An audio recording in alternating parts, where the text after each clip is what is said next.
사랑하는 성도 여러분, 지금부터 여러분을 기원전 2400년경, 그러니까 지금으로부터 약 4400년 전 메소포타미아 평야로 모시겠습니다. 상상해 보십시오. 여러분이 그 시대 사람이 되어 어느 날 아침 마을 광장을 지나가는데 120년 동안 한 노인이 거대한 배를 만들고 있다는 소문을 듣습니다. 그것도 바다도 없는 내륙 한복판에서 말입니다. 그 노인의 이름은 노아. 당시 나이 600세였습니다. 믿음의 가족 여러분, 최근 하버드 대학교 고고학 연구팀이 발표한 놀라운 통계를 아십니까? 전 세계 270개 이상의 고대 문명에서 대홍수 전설이 발견되었다고 합니다. 메소포타미아의 길가메시 서사시, 인도의 만호 전설, 중국의 곤륜산 홍수 이야기, 심지어 아메리카 원주민들의 구전 설화까지 놀랍게도 모두 거대한 배를 타고 살아남은 한 가족의 이야기를 담고 있습니다. 우연일까요? 아니면 실제로 있었던 역사적 사건일까요?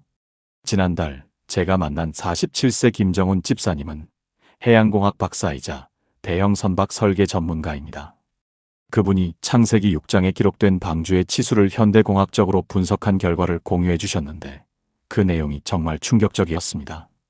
길이 300규빗, 너비 50규빗, 높이 30규빗, 오늘날 단위로 환산하면 길이 약 137m, 너비 약 23m, 높이 약 14m에 달하는 어마어마한 크기입니다.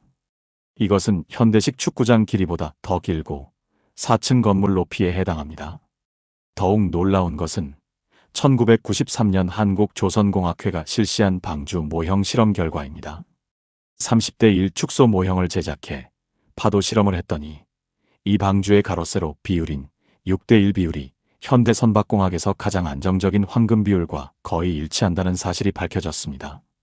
당시에는 컴퓨터도 유체역학 이론도 없었는데 어떻게 이런 완벽한 설계가 가능했을까요? 사랑하는 성도 여러분, 39세 이수진 전도사님은 최근 성경 공부 모임에서 이런 질문을 하셨습니다. 노아는 도대체 어떻게 120년 동안 그 거대한 배를 만들 수 있었을까요? 고퍼나무라는 재료는 정확히 무엇이었을까요? 역청으로 안팎을 칠했다는데 그 기술은 어디서 배웠을까요? 그리고 가장 궁금한 것은 노아 가족 8명이 정말로 전 세계 모든 동물을 방주에 태울 수 있었을까요? 오늘 밤 여러분은 이 모든 질문에 대한 답을 얻게 될 것입니다.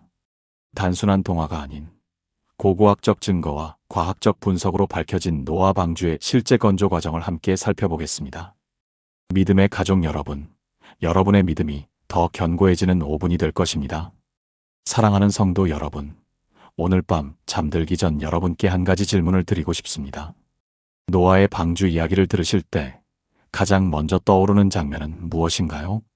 혹시 거대한 배에 동물들이 2마리씩 줄지어 들어가는 모습을 상상하시나요? 아니면 40일 동안 쏟아지는 비를 떠올리시나요?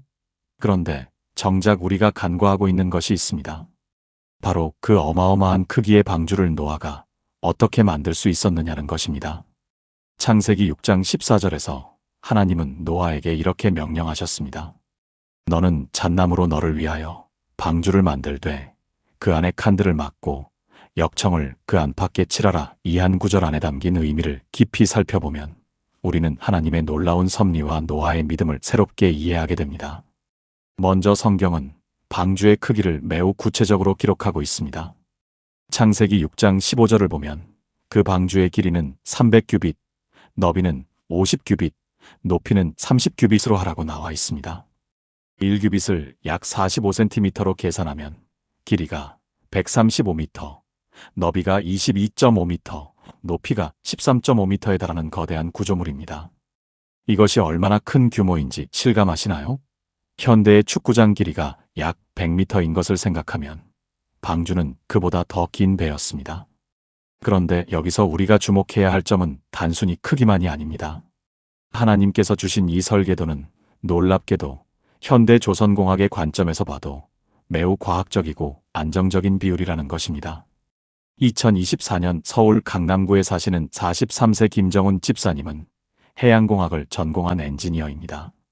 그는 오랫동안 방주의 설계에 대해 의문을 품고 있었다고 고백했습니다. 목사님, 솔직히 저는 노아의 방주 이야기를 어린 시절 동화처럼 들었습니다.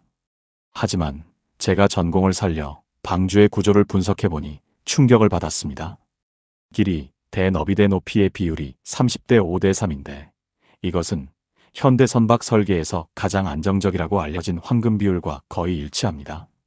3000년 전 사람이 어떻게 이런 비율을 알 수 있었을까요? 이것은 분명 하나님께서 주신 설계였습니다. 김정훈 집사님의 간증처럼 방주의 설계는 단순한 우연이 아니었습니다. 성경으로 다시 돌아가 보겠습니다. 창세기 6장 16절은 더욱 구체적인 지시를 담고 있습니다. 거기에 창을 내되 위에서부터 한 규빗에 내고 그 문은 옆으로 내고 상중하 3층으로 하라. 이 구절을 통해 우리는 방주가 단순한 상자 모양이 아니라 정교하게 설계된 3층 구조물이었음을 알 수 있습니다. 창문은 지붕 아래 약 45cm 지점에 내어 비가 들이치지 않으면서도 환기가 되도록 했고 문은 옆으로 내어 동물들이 드나들기 쉽게 했습니다. 이 모든 세부 사항이 하나님께서 직접 지시하신 것입니다. 그렇다면 노아는 이 지시를 받고 어떻게 행동했을까요?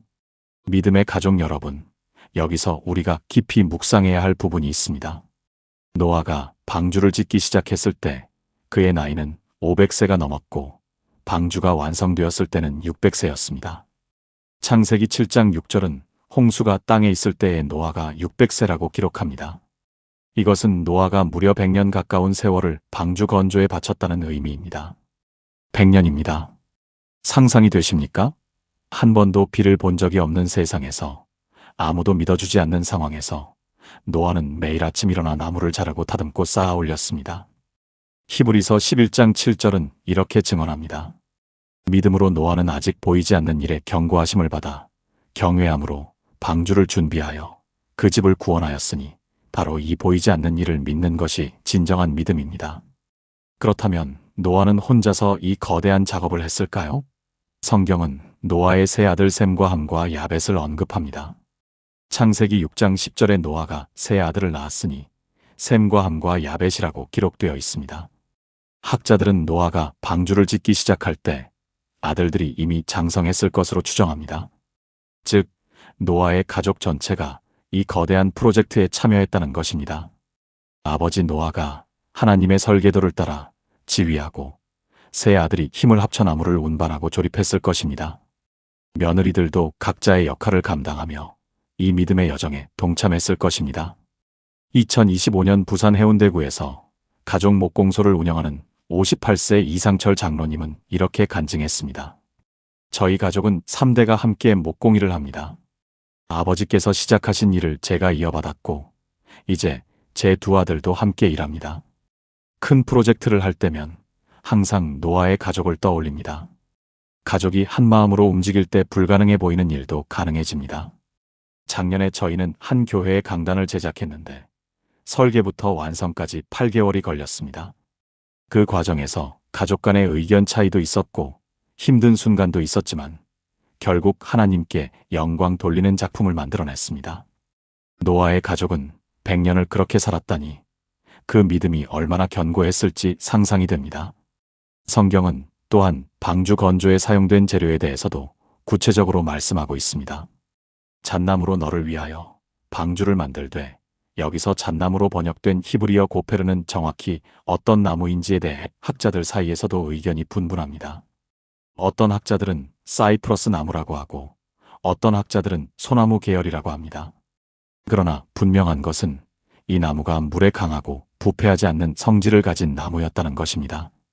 더 중요한 것은 역청을 그 안팎에 칠하라는 명령입니다. 역청은 천연 아스팔트로 방수 기능이 뛰어난 물질입니다. 하나님은 나무로 만든 배가 물에 잠기지 않도록 완벽한 방수 처리 방법까지 알려주셨습니다. 사랑하는 성도 여러분, 이제 우리는 더 깊은 질문으로 들어가야 합니다. 노아 시대의 기술 수준으로 과연 그런 거대한 배를 만드는 것이 가능했을까요? 많은 사람들이 이 부분에서 의문을 품습니다. 현대의 중장비도 없던 시대에 어떻게 길이 135m의 목조 선박을 건조할 수 있었을까요? 이 질문에 답하기 위해서는 우리가 노아 시대의 역사적 배경과 당시 사람들의 능력을 제대로 이해해야 합니다. 많은 현대인들이 고대 사람들을 원시적이고 무지했다고 생각하는 경향이 있습니다. 하지만 성경과 고고학적 증거들은 전혀 다른 그림을 보여줍니다. 창세기를 자세히 읽어보면 노아 이전 시대의 문명이 결코 원시적이지 않았음을 알 수 있습니다. 창세기 4장 21절과 22절을 보십시오. 그의 아우의 이름은 유발이니 그는 수금과 퉁소를 잡는 모든 자의 조상이 되었으며 실라는 두발가인을 낳았으니 그는 구리와 쇠로 여러 가지 기구를 만드는 자요. 이 구절들은 홍수 이전 문명이 이미 악기를 만들고 금속을 가공하는 고도의 기술을 보유하고 있었음을 보여줍니다. 구리와 철을 다루는 기술이 있었다는 것은 단순히 금속을 두드리는 수준이 아니라 재련과 주조, 단조 기술을 가지고 있었다는 의미입니다. 이런 기술력이라면 나무를 정교하게 자르고 다듬고 조립하는 것은 충분히 가능했을 것입니다. 더 나아가 우리는 노아 이전 사람들의 수명을 고려해야 합니다. 창세기 5장의 족보를 보면 아담은 930세까지, 무두셀라는 969세까지 살았습니다. 노아의 아버지 라멕은 777세까지 살았고 노아 자신도 950세까지 살았습니다. 이것이 우리에게 무엇을 말해줍니까? 당시 사람들은 수백 년의 세월 동안 지식과 기술을 축적할 수 있었습니다. 오늘날 한 사람이 평생 배우는 것보다 10배 이상의 시간 동안 학습하고 경험할 수 있었던 것입니다. 노아가 방주를 짓기 시작했을 때 그는 이미 500년 이상을 살아온 사람이었습니다. 500년 동안 축적된 지식과 경험이 있다면 우리가 상상할 수 없는 수준의 지혜와 기술을 가지고 있었을 것입니다. 2024년 대전 유성구에서 건축공학을 가르치는 49세 정민수 교수님은 이런 관점에서 흥미로운 연구를 발표했습니다. 제가 학생들에게 늘 강조하는 것이 있습니다. 기술의 발전이 반드시 직선적이지 않다는 것입니다. 역사를 보면 고대 이집트의 피라미드 건축 기술이나 로마의 콘크리트 기술처럼 당시에는 가능했지만 그 이후 수백 년 동안 재현되지 못한 기술들이 있습니다. 마찬가지로 홍수 이전 문명도 우리가 상상하는 것보다 훨씬 발전했을 가능성이 있습니다. 특히 사람들의 수명이 길었다면 기술 전수와 발전이 현대보다 훨씬 효율적이었을 것입니다. 한 명의 장인이 수백 년 동안 기술을 연마하고 직접 제자들을 가르칠 수 있었다면 그 기술의 정교함은 현대의 전문가들도 놀랄 수준이었을 것입니다. 역사적 배경을 더 살펴보겠습니다. 성경은 홍수 이전의 세상이 매우 타락했다고 기록하지만 동시에 많은 사람들이 살고 있었다는 것도 암시합니다.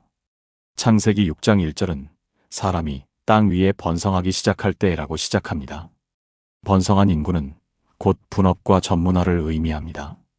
어떤 사람은 농사를 짓고 어떤 사람은 금속을 다루고 어떤 사람은 건축에 특화되었을 것입니다.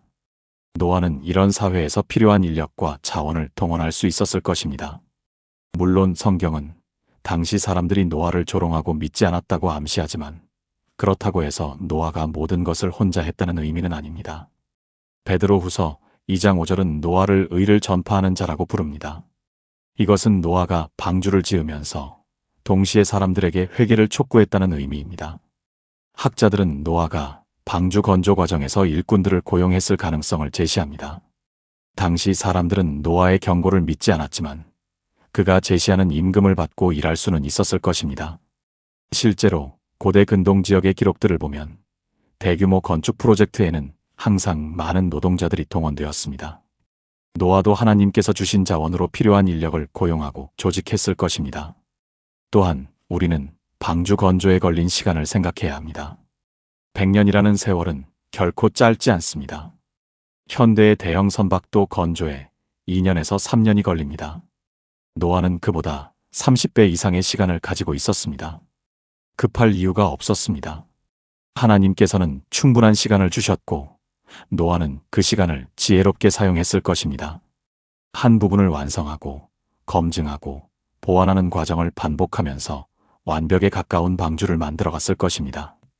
2025년 광주 서구에 사시는 61세 박순희 권사님은 30년 동안 한옥 건축에 참여해온 분입니다. 목조 건축의 핵심은 시간입니다. 나무를 베어서 바로 쓰는 것이 아니라 충분히 건조시켜야 합니다. 최소 2년에서 3년은 말려야 뒤틀림이 없습니다. 노아는 100년의 시간이 있었으니 얼마나 완벽하게 준비할 수 있었겠습니까? 저는 한옥 한 채를 짓는데도 최소 1년은 준비합니다. 설계도를 보고 또 보고 자재를 엄선하고 각 부분을 미리 만들어 보기도 합니다. 노아는 그런 과정을 수십 년 동안 했을 것입니다. 실수할 시간도, 다시 할 시간도, 더 좋은 방법을 찾을 시간도 충분했을 것입니다. 성경은 또한 하나님께서 노아와 함께 하셨다는 것을 분명히 합니다. 창세기 6장 9절은 노아는 의인이요 당대의 완전한 자라 그는 하나님과 동행하였으며라고 기록합니다. 하나님과 동행한다는 것은 단순히 영적인 교제만을 의미하지 않습니다. 그것은 하나님의 지혜와 인도하심을 받는다는 의미입니다. 노아가 방주를 지을 때 직면했을 수많은 기술적 문제들, 예를 들어 어떻게 그 큰 나무를 운반할 것인가, 어떻게 각 부분을 정확하게 연결할 것인가, 어떻게 방수를 완벽하게 할 것인가 하는 문제들을 해결할 때마다 하나님께서는 지혜를 주셨을 것입니다.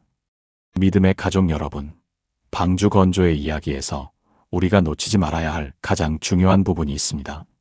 그것은 바로 이 모든 과정이 단순한 건축 프로젝트가 아니라 믿음의 여정이었다는 것입니다. 노아는 매일 아침 일어나 방주를 지으면서 보이지 않는 미래를 믿었습니다. 한 번도 내린 적 없는 비를, 한 번도 경험하지 못한 홍수를, 그리고 그 홍수에서 자신의 가족을 구원하실 하나님을 믿었습니다. 이것이 바로 히브리서 11장 1절이 말하는 믿음입니다. 믿음은 바라는 것들의 실상이요 보이지 않는 것들의 증거니 방주의 각 부분에는 영적인 의미가 담겨 있습니다. 창세기 6장 16절에서 하나님은 상중하 3층으로 하라고 명령하셨습니다. 이 3층 구조는 단순히 공간 활용의 문제가 아닙니다. 많은 신학자들은 이것이 하나님의 완전하신 계획을 상징한다고 해석합니다. 하층은 동물들이, 중층은 식량과 물품이, 상층은 노아의 가족이 거할 곳이었을 것입니다. 각각의 층은 하나님께서 정하신 질서와 섭리를 나타냅니다. 하나님은 혼돈 가운데서도 완벽한 질서를 만드시는 분입니다. 문은 하나뿐이었습니다. 창세기 7장 16절은 그들이 들어가며 모든 생물은 하나님이 그에게 명하신 대로 암수가 들어가니 여호와께서 그를 닫아 넣으시니라고 기록합니다. 여기서 주목할 점은 문을 닫으신 분이 노아가 아니라 하나님이셨다는 것입니다. 이것은 구원이 인간의 행위가 아니라 하나님의 은혜로 이루어진다는 진리를 보여줍니다. 요한복음 10장 9절에서 예수님은 내가 문이니 누구든지 나로 말미암아 들어가면 구원을 받고라고 말씀하셨습니다. 방주의 한 문은 예수 그리스도를 예표합니다. 2024년 인천 남동구에서 중학교 교사로 재직 중인 38세 최은영 집사님은 이런 깨달음을 나누었습니다. 작년에 학교에서 노아의 방주를 주제로 수업을 했습니다. 한 학생이 이런 질문을 했습니다. 선생님, 왜 문이 하나뿐이었나요? 동물들이 많은데 여러 개 만들면 더 편하지 않았을까요? 저는 그 질문에 깊이 생각하게 되었습니다. 그리고 깨달았습니다. 구원의 문은 하나뿐이라는 것을, 그것이 바로 예수 그리스도라는 것을 말입니다. 그날 저는 학생들에게 복음을 전할 수 있었고 놀랍게도 3명의 학생이 예수님을 영접했습니다. 방주 건조 과정에서 노아가 경험했을 영적 전쟁도 생각해 봐야 합니다. 100년 동안 매일 조롱과 비웃음을 견뎌야 했을 것입니다. 마태복음 24장 37절에서 38절에서 예수님은 노아의 때와 같이 인자의 임함도 그러하리라. 홍수 전에 노아가 방주에 들어가던 날까지 사람들이 먹고 마시고 장가들고 시집가고 있으면서라고 말씀하셨습니다. 사람들은 노아의 경고를 무시하고 일상을 즐겼습니다. 노아는 매일 그들의 무관심과 조롱 속에서 믿음을 지켜야 했습니다. 그러나 노아는 포기하지 않았습니다. 왜냐하면 그의 시선은 사람들에게 있지 않고 하나님께 고정되어 있었기 때문입니다. 창세기 6장 22절은 노아가 그와 같이 하되 하나님이 자기에게 명하신 대로 다 준행하였더라고 기록합니다. 다 준행했다는 표현에 주목하십시오. 부분적으로가 아니라 완전히 하나님의 모든 명령을 순종했다는 것입니다. 이것이 바로 온전한 순종입니다. 2025년 울산 북구에 거주하는 54세 김진수 장로님은 10년 전 사업 실패로 모든 것을 잃었던 경험을 간증했습니다. 그때 저는 교회를 떠나고 싶었습니다. 하나님께 원망도 했습니다. 그런데 어느 날 노아의 이야기를 묵상하다가 깨달았습니다. 노아는 100년 동안 아무런 결과도 보지 못하면서 방주를 지었습니다. 저는 겨우 1년도 안 되어 포기하려고 했습니다. 그날부터 저는 다시 일어섰습니다. 작은 식당을 시작했고 5년이 지난 지금은 3개의 지점을 운영하고 있습니다. 더 중요한 것은 그 과정에서 제 믿음이 단단해졌다는 것입니다. 이제 저는 노아처럼 결과를 보지 못해도 하나님을 신뢰할 수 있습니다. 방주가 완성되었을 때 노아의 마음은 어땠을까요? 안도감과 성취감도 있었겠지만 더 큰 것은 하나님께 대한 감사였을 것입니다. 100년의 노고가 마침내 결실을 맺는 순간 노아는 하나님의 신실하심을 다시 한번 확인했을 것입니다. 그리고 그가 옳았습니다. 창세기 7장 11절에서 12절은 노아가 600세 되던 해 둘째 달 곧 그 달 열일의 날이라 그날에 큰 기품의 샘들이 터지며 하늘의 창문들이 열려 40주야를 비가 땅에 쏟아졌더라고 기록합니다. 하나님의 말씀은 정확하게 이루어집니다. 사랑하는 성도 여러분, 이제 우리는 방주 건조 과정에서 가장 실제적이면서도 놀라운 부분을 살펴보아야 합니다. 바로 자재 조달과 가공의 문제입니다. 창세기 6장 14절에서 하나님께서는 노아에게 고페르 나무로 방주를 만들라고 명령하십니다. 많은 학자들이 이 고페르 나무가 무엇인지에 대해 연구해 왔는데 가장 유력한 설은 당시 중동 지역에서 자랐던 사이프러스나 백향목과 같은 수지가 풍부한 침엽수였을 것이라는 주장입니다. 이런 나무들은 방수성이 뛰어나고 부패에 강하며 가공하기에도 적합했습니다. 그런데 여러분, 여기서 우리가 주목해야 할 것은 단순히 나무의 종류가 아닙니다. 그 엄청난 양의 목재를 어떻게 확보했느냐는 것입니다. 현대 조선 공학자들의 계산에 따르면 노아의 방주를 건조하기 위해서는 최소 3,000그루 이상의 대형 수목이 필요했을 것으로 추정됩니다. 이것은 상당히 넓은 면적의 숲을 베어내야 한다는 의미입니다. 노아와 그의 세 아들, 그리고 며느리들까지 합쳐도 불과 8명입니다. 이들이 어떻게 그 많은 나무를 베고 운반하고 가공할 수 있었을까요? 여기서 우리는 창세기 5장에 기록된 노아 이전 세대의 수명에 주목할 필요가 있습니다. 노아의 아버지 라멕은 777세까지 살았고 무두셀라는 무려 969세까지 살았습니다. 노아 자신도 방주를 짓기 시작했을 때 이미 500세가 넘은 나이였습니다. 이것이 의미하는 바는 무엇일까요? 당시 사람들의 육체적 능력과 지구력이 현대인과는 비교할 수 없을 정도로 뛰어났다는 것입니다. 또한 수백 년의 삶 동안 축적된 기술과 경험은 우리가 상상하기 어려운 수준이었을 것입니다. 2024년 서울대학교 고대기술연구팀의 김정훈 교수가 발표한 논문에 따르면 고대 근동 지역의 목재 가공 기술은 우리가 생각하는 것보다 훨씬 발달되어 있었습니다. 메소포타미아 문명권에서 발견된 유물들을 분석한 결과 기원전 3000년경에 이미 정교한 톱과 대패, 끌과 같은 목공 도구들이 사용되고 있었다는 것이 밝혀졌습니다. 노아 시대는 이보다 훨씬 이전이지만 오히려 당시 사람들의 수명과 지적 능력을 고려하면 더욱 발달된 기술을 보유하고 있었을 가능성이 높습니다. 믿음의 가족 여러분, 창세기 6장 15절과 16절을 보시면 하나님께서는 방주의 치수뿐만 아니라 구조적인 세부 사항까지 정확하게 지시하십니다. 방주에는 아래, 중간, 위층에 3층 구조가 있었고 한 규빗 높이의 창문이 있었으며 문은 옆으로 내도록 설계되었습니다.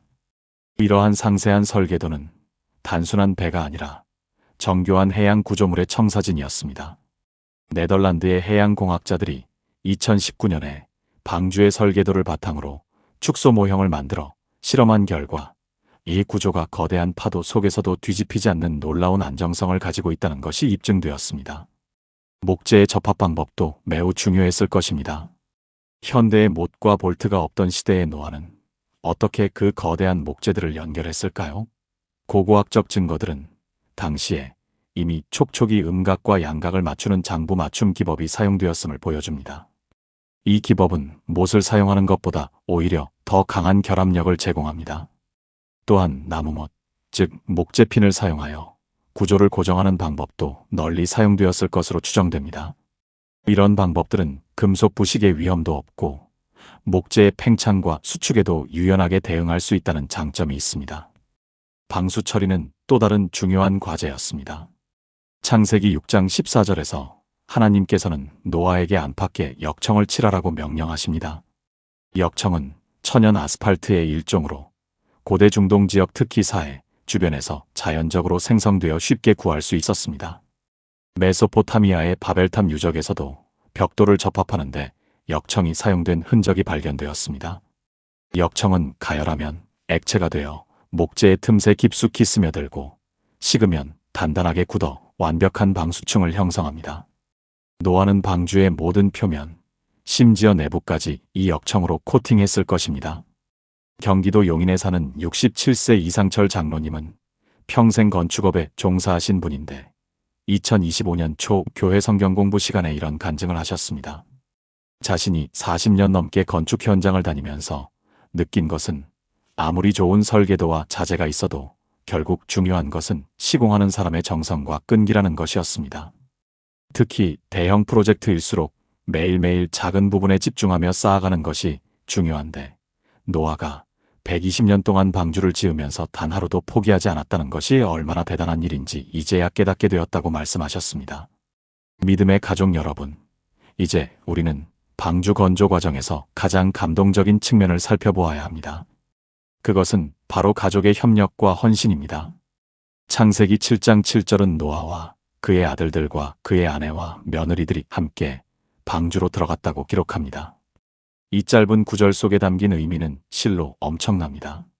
이것은 단순히 8명이 배에 탔다는 사실을 넘어서 120년이라는 긴 세월 동안 이 8명이 하나의 비전을 위해 함께 땀 흘렸다는 것을 의미합니다. 셈과 함과 야벳, 노아의 세 아들들을 생각해 보십시오. 그들은 아버지가 방주를 짓기 시작했을 때 태어났거나 어렸을 것입니다. 다른 아이들이 놀고 있을 때 그들은 아버지를 도와 나무를 옮기고 대패질을 하고 역청을 칠했을 것입니다. 또래 친구들이 그들을 비웃었을 때 그들은 어떤 마음이었을까요? 아버지의 믿음을 의심하고 싶은 순간도 있었을 것입니다. 그러나 히브리서 11장 7절은 이렇게 증거합니다.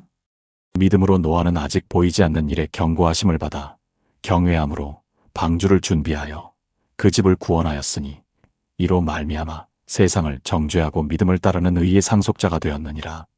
여기서 그 집을 구원했다는 표현에 주목해 보십시오. 노아 혼자만이 아니라 그의 온 가족이 구원받았습니다. 이것은 노아의 믿음이 그의 가족에게 전염되었음을 보여줍니다.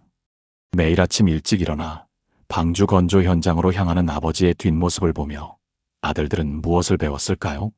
비가 오지 않는 날에도, 사람들이 조롱하는 날에도, 아무런 변화가 보이지 않는 날에도 묵묵히 한 조각씩 나무를 깎는 아버지의 손길을 보며 그들은 진정한 믿음이 무엇인지 깨달았을 것입니다.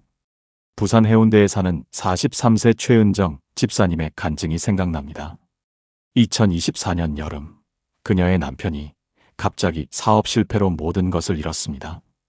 빚만 남은 상황에서 남편은 재기를 위해 새로운 사업을 시작하기로 결심했지만 주변의 모든 사람들이 만류했습니다. 최 집사님 자신도 두려웠지만 그녀는 노아의 이야기를 묵상하면서 결단을 내렸습니다. 남편의 비전을 믿고 함께 가기로 한 것입니다. 새벽마다 일어나 남편과 함께 기도하고 낮에는 남편의 일을 도왔습니다. 두 자녀들에게도 아빠가 지금 중요한 일을 하고 있으니 함께 응원하자고 말했습니다. 6개월이 지난 지금 그 사업은 안정 궤도에 올랐고 빚도 많이 갚았습니다. 최 집사님은 말합니다. 노아의 가족이 120년을 함께 했다면 나는 최소한 1년은 함께 할 수 있다고 믿었다고 말입니다. 방주를 짓는 동안 노아의 아내와 며느리들의 역할도 절대 과소평가할 수 없습니다. 성경은 그들의 이름조차 기록하지 않았지만 그들 없이 방주는 완성될 수 없었을 것입니다. 그들은 남편과 아들들을 위해 매일 음식을 준비했을 것이고 그들의 옷을 깁고 상처를 치료했을 것입니다.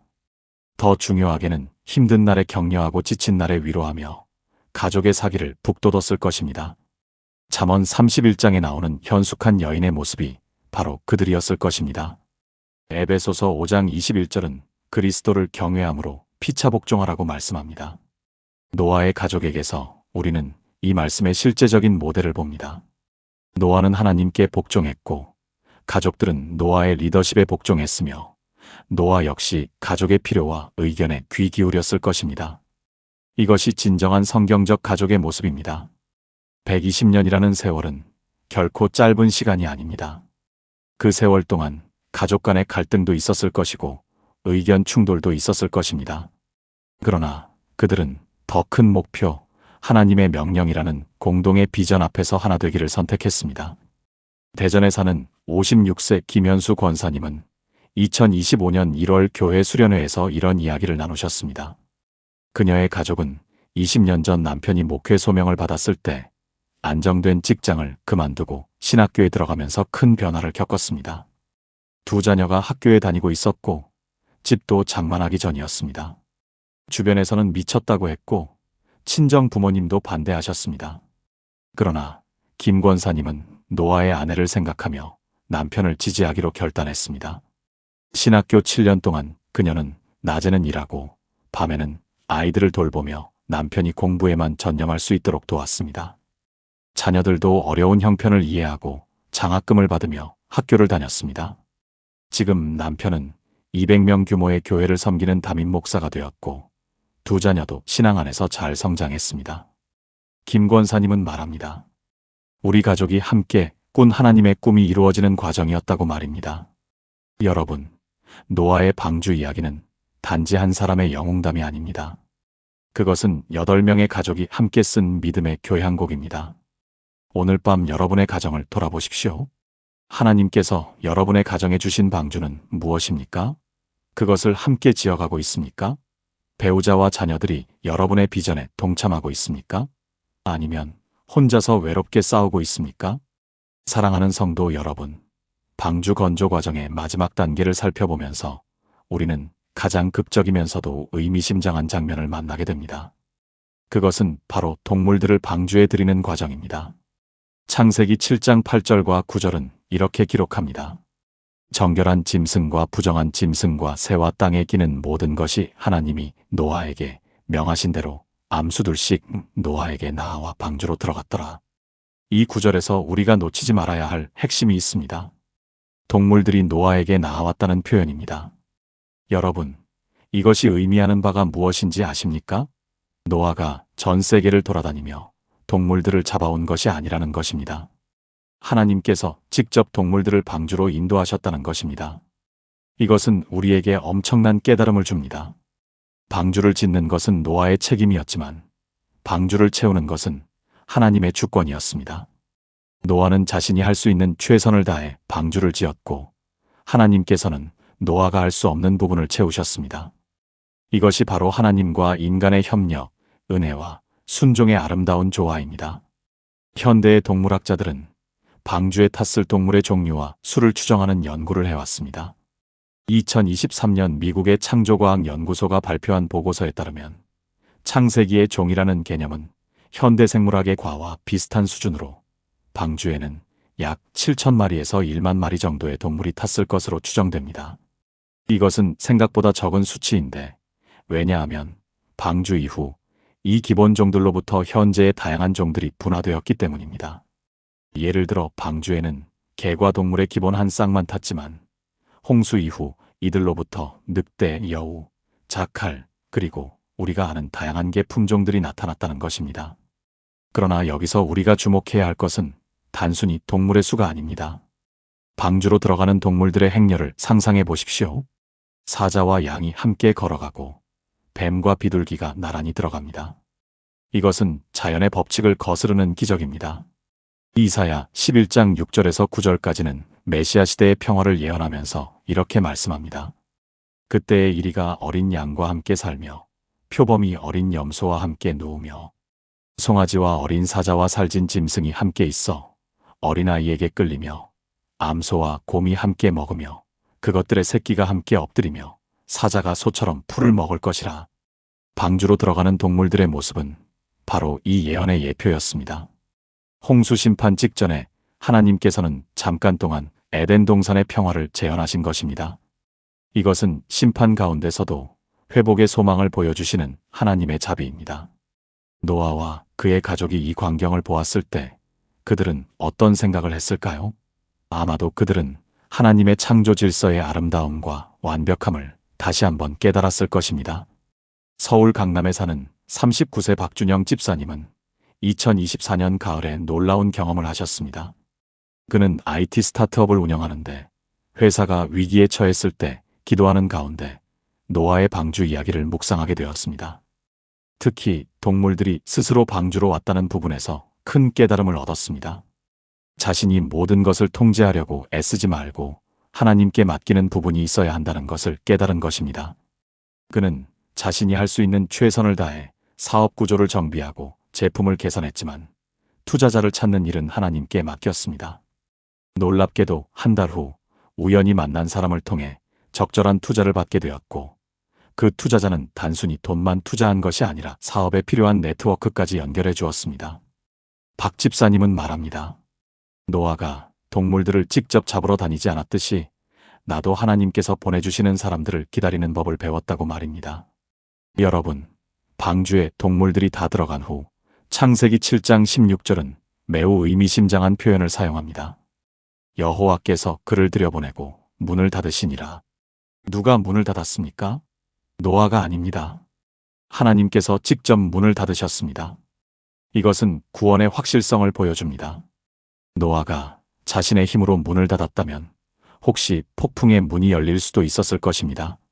그러나 하나님께서 닫으신 문은 그 어떤 것도 열 수 없습니다. 요한복음 10장 28절에서 예수님께서는 이렇게 말씀하십니다. 내가 그들에게 영생을 주노니 영원히 멸망하지 아니할 것이요 또 그들을 내 손에서 빼앗을 자가 없느니라. 광주에 사는 61세 정명희 권사님은 2025년 2월 남편이 갑작스러운 심근경색으로 쓰러졌을 때 이 말씀을 붙잡았습니다. 중환자실에서 생사를 오가는 남편을 보며 그녀는 두려움에 떨었지만 하나님께서 닫으신 구원의 문은 그 누구도 열 수 없다는 확신을 가졌습니다. 남편은 신실한 성도였고 하나님께서 그의 구원을 보장하셨다는 믿음으로 기도했습니다. 놀랍게도 의사들도 포기했던 남편은 3주 만에 의식을 회복했고 지금은 재활 치료를 받으며 회복 중입니다. 정 권사님은 말합니다. 방주의 문을 하나님께서 닫으셨듯이 남편의 영혼을 지키시는 분도 하나님이시라는 확신이 있었기에 견딜 수 있었다고 말입니다. 사랑하는 성도 여러분, 오늘 밤 우리가 살펴본 방주 건조의 실제 과정은 우리에게 무엇을 말하고 있습니까? 그것은 하나님의 명령에 대한 구체적인 순종, 가족의 헌신적인 협력, 그리고 하나님께서 채우시는 초자연적인 공급이 어우러진 믿음의 교향곡이었습니다. 여러분의 삶에서 하나님께서 지으라고 하시는 방주는 무엇입니까? 그것을 지을 자재와 기술과 시간이 부족하다고 느끼십니까? 노아를 기억하십시오. 그는 할 수 있는 것을 했고 하나님께서는 할 수 없는 것을 채우셨습니다. 오늘 밤 여러분도 그 믿음으로 내일을 시작할 수 있기를 축복합니다. 믿음의 가족 여러분, 이제 우리는 노아의 방주 이야기에서 가장 놀라운 진실 앞에 서 있습니다. 120년이라는 긴 세월 동안 방주를 건조하는 과정을 살펴보면서 우리는 한 가지 압도적인 사실을 발견하게 됩니다. 그것은 바로 이 모든 것이 인간의 능력만으로 이루어진 것이 아니라는 점입니다. 창세기 6장 22절은 이렇게 기록합니다. 노아가 그와 같이 하되 하나님이 자기에게 명하신 대로 다 준행하였더라. 이 짧은 구절 안에 방주 건조에 가장 중요한 비밀이 숨어 있습니다. 노아는 단순히 배를 만든 것이 아니라 하나님의 명령에 순종한 것입니다. 그리고 그 순종의 과정 속에서 하나님께서는 초자연적인 방법으로 개입하셨습니다. 여러분, 생각해 보십시오. 노아가 아무리 숙련된 목수였다 해도, 아무리 그의 아들들이 힘이 세고 능력이 있었다 해도 인간의 힘만으로는 절대 불가능한 일들이 있었습니다.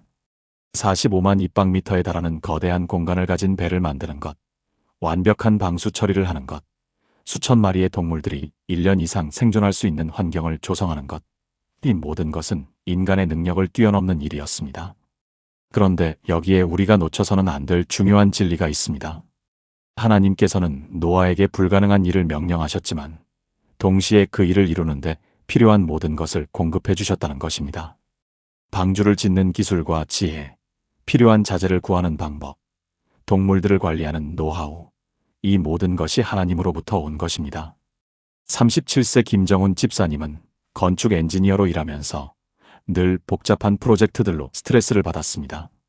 어느 날 새벽 기도 중에 노아의 방주 이야기를 묵상하다가 깨달음을 얻었다고 합니다. 목사님, 저는 그동안 제 능력으로 모든 것을 해결하려고 했습니다. 하지만 노아의 이야기를 보면서 알았습니다. 하나님께서 명령하신 일에는 반드시 하나님의 공급하심이 따른다는 것을요.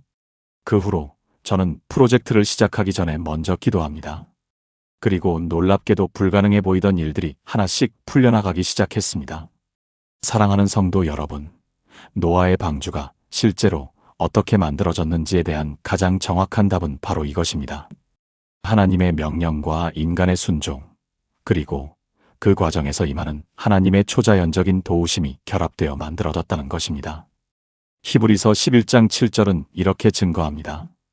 믿음으로 노아는 아직 보이지 않는 일에 경고하심을 받아 경외함으로 방주를 준비하여 그 집을 구원하였으니 이로 말미암아 세상을 정죄하고 믿음을 따르는 의의 상속자가 되었느니라.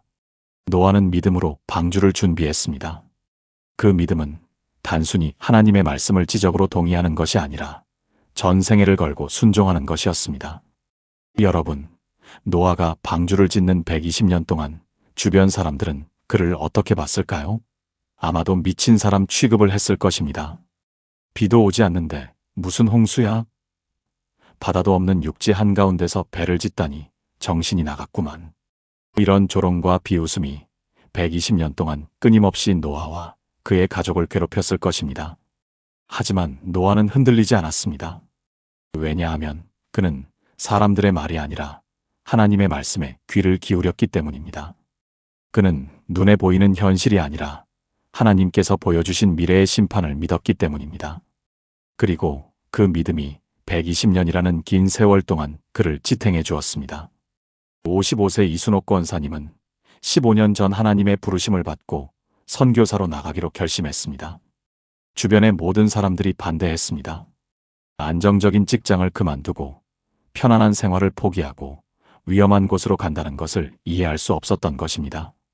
권사님, 저는 그때 노아를 생각했습니다. 노아도 아무도 이해하지 못하는 일을 했지만 결국 그의 순종이 온 가족을 구원했잖아요. 저도 하나님께서 명령하신 일이라면 끝까지 순종하기로 했습니다. 그 후 15년 동안 권사님은 아프리카 오지에서 복음을 전하며 수백 명의 영혼을 주님께로 인도했습니다. 믿음의 가족 여러분, 노아의 방주 건조 과정에서 우리가 발견하는 또 하나의 놀라운 진실은 하나님의 타이밍입니다. 창세기 7장 11절은 정확한 날짜를 기록합니다. 노아가 600세 되던 해 둘째 달 곧 그 달 열일의 날이라. 그날에 큰 기품의 샘들이 터지며 하늘의 창문들이 열려. 하나님께서는 정확한 시간표를 가지고 계셨습니다. 120년 동안 비가 오지 않았습니다. 하지만 정확히 하나님께서 정하신 그날, 큰 기품의 샘들이 터지고 하늘의 창문들이 열렸습니다. 만약 노아가 하나님의 명령을 받고 119년 만에 포기했다면 어떻게 되었을까요? 만약 그가 마지막 1년을 참지 못하고 그만두었다면 어떻게 되었을까요? 생각만 해도 끔찍한 일입니다. 하나님의 타이밍은 항상 완벽합니다. 너무 이르지도 너무 늦지도 않습니다. 노아가 방주를 완성하고 모든 동물들을 들인 후 정확히 7일 뒤에 비가 내리기 시작했습니다. 창세기 7장 4절에서 하나님께서는 노아에게 말씀하셨습니다. 지금부터 7일이면 내가 40주야를 땅에 비를 내려 내가 지은 모든 생물을 지면에서 쓸어버리리라. 7일이라는 시간은 노아와 그의 가족이 방주 안에서 마지막 준비를 하고 하나님께서 친히 문을 닫으시기를 기다리는 시간이었습니다. 42세 최민석 권사님은 사업 실패로 모든 것을 잃고 절망 가운데 있었습니다. 목사님, 저는 그때 하나님께 원망했습니다. 왜 이렇게 오래 기다려야 합니까? 언제까지 이 고통이 계속됩니까? 하고 울부짖었습니다. 하지만 노아의 이야기를 묵상하면서 깨달았습니다. 노아는 120년을 기다렸다는 것을요. 그리고 그 기다림의 끝에 구원이 있었다는 것을요. 권사님은 다시 일어서서 작은 사업을 시작했고 5년 후 하나님께서는 이전보다 더 큰 축복으로 갚아주셨습니다. 사랑하는 성도 여러분, 노아의 방주가 실제로 어떻게 만들어졌는지를 알게 되면 우리는 한 가지 중요한 진리를 깨닫게 됩니다. 그것은 불가능해 보이는 하나님의 명령 뒤에는 반드시 하나님의 공급하심이 따른다는 것입니다. 노아에게는 방주를 지으라는 불가능한 명령이 주어졌지만 하나님께서는 120년이라는 충분한 시간과 필요한 지혜와 기술과 함께 일할 가족들과 모든 자재를 공급해 주셨습니다. 오늘 밤 여러분이 품고 있는 불가능해 보이는 문제가 있습니까? 하나님께서 명령하신 것 같은데 도저히 이룰 수 없을 것 같은 일이 있습니까? 노아를 기억하십시오. 그에게도 불가능한 일이 명령되었습니다. 하지만 그는 순종했고 하나님께서는 모든 것을 공급해 주셨습니다. 노아의 방주 건조 과정의 가장 놀라운 점은 마지막 장면입니다. 창세기 7장 16절은 이렇게 기록합니다. 들어간 것들은 하나님이 그에게 명하신 대로 암수가 들어갔더라. 여호와께서 그를 들여보내고 문을 닫으시니라. 노아가 방주의 문을 닫은 것이 아닙니다. 하나님께서 친히 문을 닫으셨습니다. 이것이 무엇을 의미합니까? 시작부터 끝까지 이 모든 과정이 하나님의 일이었다는 것입니다. 노아는 순종했을 뿐입니다. 명령하신 분도 하나님이시고 지혜를 주신 분도 하나님이시고 자재를 공급하신 분도 하나님이시고 동물들을 인도하신 분도 하나님이시고 마지막에 문을 닫으신 분도 하나님이십니다. 29세 박지현 청년은 신학교에 진학하고 싶었지만 경제적인 문제로 고민하고 있었습니다. 목사님, 저는 노아의 이야기에서 용기를 얻었습니다. 하나님께서 명령하신 일에는 반드시 하나님의 공급하심이 따른다는 것을요. 그래서 믿음으로 신학교에 지원했습니다. 놀랍게도 그 청년은 전액 장학금을 받게 되었고 현재 신학교에서 열심히 공부하며 목회자의 꿈을 키워가고 있습니다. 믿음의 가족 여러분, 오늘 밤 우리가 발견한 노아의 방주 건조의 비밀은 단순합니다. 하나님의 명령에 순종하라. 그러면 하나님께서 모든 것을 공급하실 것이다. 이것이 전부입니다. 하지만 이 단순한 진리를 실천하는 것은 결코 쉽지 않습니다. 120년이라는 긴 세월 동안 흔들리지 않고 순종을 지속하는 것은 엄청난 믿음을 요구합니다.